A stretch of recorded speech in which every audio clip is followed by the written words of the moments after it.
สบายดีเจ้ามาเที่ยวงานเขาจัดงานอยู่ที่ทุ่งไร่ทุ่งนาเนาะเขาเตรียมนกไว้โซ่ให้ผู้คนได้เบิ่งเนาะทุกค่อยมาแต่เช้าขนาดเลยเนาะก็เลยได้มาเห็นนกก้อนหมู่เลยเขาเพิ่งเอานกออกมาแต่ละตัวเนาะมีชื่อเป็นของตัวเองเนาะนกตัวนี้งามขนาดขนเขาสีงามขนาดโบยานคนเด้แล้วโดยเฉพาะเนาะรู้ที่ว่าต้องยืนอยู่วงใดชื่อของตัวเองแบบใดน่าฮักขนาดเลยเนาะเพราะเขาจะมีโซ่บรรยากาศดีแบบนี้เหมาะกับการ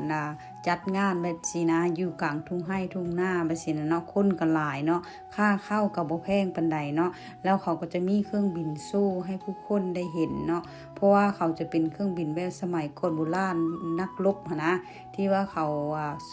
สู้กันแบบสินะเขาก็จะมาขับเครื่องบินโซ่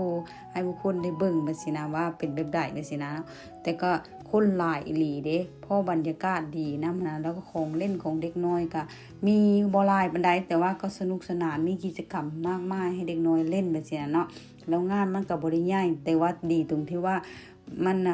มีแนวให้เฮาเบิ่งหลายอย่างว่าซี่นะสิ่งใดที่เฮาบ่เคยเห็นก็ได้เห็นว่าซี่นะเนาะก็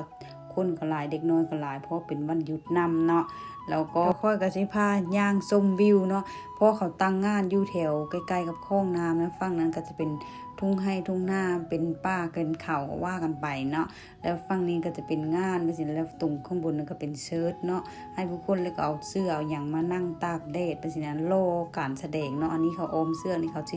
มีการแสดงเนาะคนเริ่มมาหลายๆแล้วเนาะค่อยๆมายังบ่ฮอดอัน20นาทีเลยคนก็เริ่มมาเต็มเลยหลายคักอีหลีเนาะก็เริ่มรอเบิ่งการชมแสดงที่เขาจะมาจัดให้